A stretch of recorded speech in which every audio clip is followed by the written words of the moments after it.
Romance. What the So if you're a romantic and living in an allo world, romance feels something like this. I will name him George, and I will hug him and pet him and squeeze him. I'm not a bunny rabbit. Romance is everywhere, right? Everyone is talking about it. Everybody is pursuing it. Everyone's making stories about it. Movies, films, books, everything. No matter where you turn in our culture, romance is the thing. But what is romance exactly? What is it doing? And what am I going to do about it?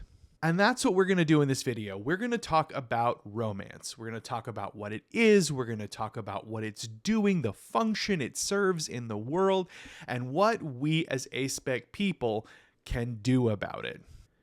So what is romance? So if you ask people what is romance, you are likely going to get a lot of different kinds of answers. Some will say it is a feeling, it's something you feel, it's that warm fuzzy feeling, it's the sparkly emotions you feel when you see someone that you're into. Some will say, oh, it's about flirting, it's about dating, it's about romantic gestures, it's about this, it's about that. Lots of different answers for what is romance. But you can push further and say, okay, cool, that's all romance, but what makes all of those things romance? Chances are you'll get crickets. The most common conception of romance is that romance is a feeling. Variety of feelings that romance might be talking about, but ultimately the idea is that romance is something we feel. Maybe it's the warm feelings we get for someone. Maybe it's excitement. Maybe it's just like special sparkly feelings that we get that make us feel like electric and tingly. And we know two things about this feeling that makes up romance. One, we know that it is special and unique for a particular person, and that it is a consequential feeling. When we feel romance, whatever contains romance, we are feeling something with consequence. It's something we need to do something about. And while this makes sense as a conception of romance, because it is the core of so many stories that we tell about romance, it misses some very key things about what romance really is, and those things are really important to ASPEC people. What romance really is a socially constructed system of rituals and definitions that take the feelings we feel for another person and it assigns meaning to them, it assigns expectations to them, and it places us on a trajectory to do something with those feelings, to push us toward what is considered the acceptable outcome of those feelings. Not very romantic, right? But this is a really useful conception for romance, because the things that romance contains, the thing that social system contains, differs from culture to culture. It isn't universally true. There may be things that feel similar across cultures, but every culture has its own idea about what romantic is and what the expectations of romance are. That's social construction. So instead of thinking about romance as some ephemeral, undefinable feeling that we have, we should look at romance as all of the things, the behaviors, the definitions that we have assigned romance, and we've lumped them all together into one little pot and said, all of this, this is romance. This is what you feel, this is what you do, this is how you get it right, and this is how you take it to the next step. So yes, romance is feelings, but it is also the rule book that's been designed to tell us what to do with them. What is romance for? So why do we have romance, right? What is it doing for us and society? Well, spoilers, romance really isn't doing terribly much for us, but it is doing a lot of important work for society. The socially constructed system that is romance becomes a very useful tool for societies who want to make sure that people follow the social norms that are important to that society. We talk about norms a lot here, and while romance does support many of the norms that exist around sex and relationships, we're going to just talk about two of them that romance particularly plays a big role in controlling and sorting out. Romance is a really helpful tool to reinforce amatonormativity. Amatonormativity is the social norm that sends the message to everyone in a society that being in a romantic relationship is the best way for you to achieve your highest and most fulfilled life. Amatonormativity says that we as human beings work best, exist best, feel the best, live the best when we are in exclusive romantic couplings. Underneath this idea is the idea that romance is something everybody wants, right? Like if this is the best way for us to be in the world, that must mean we're built for it. So amatonormativity isn't just in support of romantic relationships, ideally ones that will look like marriage, but it is also pushing the idea that romance is something intrinsically desired by people. It's something that we must always want, something we must intrinsically want, because without it, we're not living our best lives.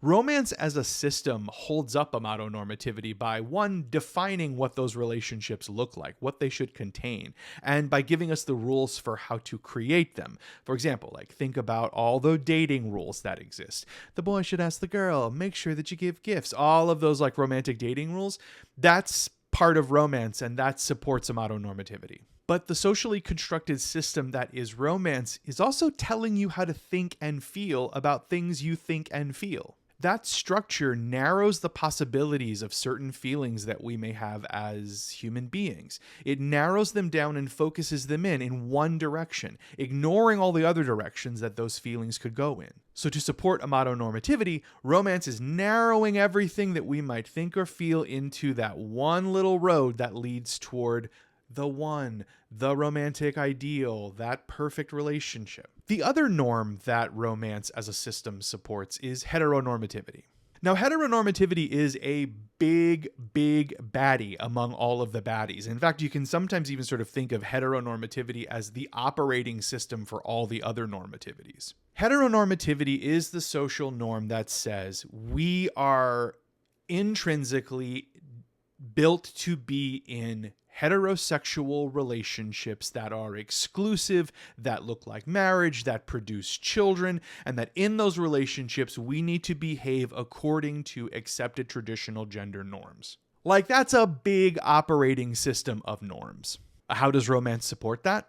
So many of the parts and pieces of romance are pushing us toward those heterosexual, monogamous, paired relationships that move toward family that heteronormativity prizes. Romance as a social system has selected these behaviors and these feelings and coupled them together and giving them meaning so that we read them as people as, oh, well, that means I need to move toward this person and this kind of relationship and move down this life path. Remember, romance isn't trying to push you into having a cool network of platonic friendships that support you and nurture you. Not interested in that. Romance includes the things that will produce the kinds of relationships heteronormativity most desires. So as you can see, romance is looking a whole lot less romantic now, right? Romance as a social structure is a policing tool. It's a rule book that pushes us where society wants us to go. And it's a rule book that socially punishes you if you don't follow the rules. So what does this mean for ASPEC folks? I think it's important for us to think about the different ways that our interactions with romance impact us. Because I think it's sort of easy for people to say, oh, well, if you're aro or whatever, you just don't do romance, that's fine. Just like don't do romance, end of story. But the friction between romance and the lives of ASPEC people is severe enough to cause issues and problems for ASPEC people. Aromantic people, of course, receive the brunt of the damage when it comes to romance. For aromantic people who do not participate in romantic relationships of any kind, you can receive a huge amount of arophobia. This looks like being told you need to go to therapy. This looks like being told you're immature and that you need to grow up. You need to get over your anxieties. You just need to try it. It's being told that how you feel isn't real and that it doesn't really exist, that everybody wants romance. It's being marginalized, pathologized, or infantilized. Now, while there are aromantic folks that do engage in romantic relationships, cupio-romantic folks, that doesn't mean that they are exempt from challenges as well. While romance favorable and romance neutral folks may participate in romantic relationships, they don't stop being aromantic. So what can happen is that their aromantic identities can just be rendered invisible. Because they are participating in the kinds of relationships that are socially expected, people can just assume that their aromantic identity no longer exists, or that they've gotten over it, they've been cured. And that kind of dismissal of one's identity can be really harmful. This can also be a real problem inside those relationships too. If your partner sort of sees your being romance favorable as you're actually just allo-romantic, well, then they may have expectations or be inflexible when it comes to changes in how you are relating to romance. These can lead to some real problems inside a relationship and make a relationship untenable. Asexual folks are not immune from the problems of romance either. A huge part of the social construction of romance is the pursuit and enjoyment of sex. And so for asexual people who do not include sex in their lives, or who have some real issues with sex, this may cut them off from romantic opportunities. Asexual people can be seen as not viable romantic options, even though they do feel romantic attraction. And because of the romantic expectations that allo folks have around relationships, when they encounter an asexual person who isn't meeting the sexual parts of romance's social obligations and social expectations, those people can also receive a huge brunt of aphobia. They can be seen as needing a therapist, or needing to grow up, or having an experience that couldn't possibly be real. Even like as asexual people whose identities don't really have anything to do with how they experience romantic attraction, romance still plays an important part in how those people are perceived in relationship structures. So all across the board, ASPEC folks are dealing with the complications that romance presents to them, no matter what the mixture or combination of ASPEC identity one is inhabiting. A big thank you to my Patreon subscribers. These awesome folks help keep ASTAT advice going. So if you like this video and the other work I do, why not join us? Patrons get bonus content, discounts on digital workshops, access to the ASTAT book club, and more. The link is in the description. So what do we do?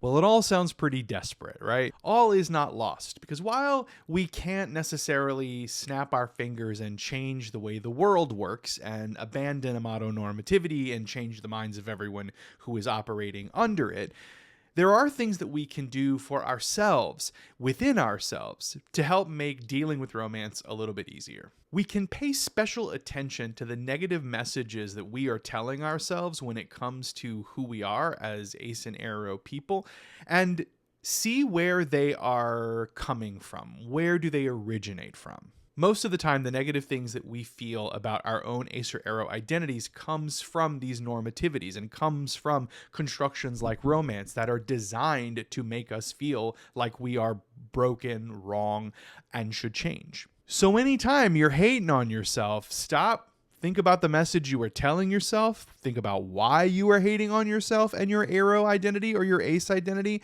and try to trace it back to something in one of the normativities or in the big social structures like romance, and then pay attention to that. If it's rooted in those normativities, it's not a real thing. It's not a real thought you're having about yourself. It's a socially constructed message you're teaching yourself. Once you see it, you can't unsee it. And so when those negative messages show up, again, you'll be able to identify them as something made outside yourself, something that's just a norm, putting pressure on you, not a real thought you're having about yourself, and you can push it to the side. The other thing that we can do is just advocate for the things we want.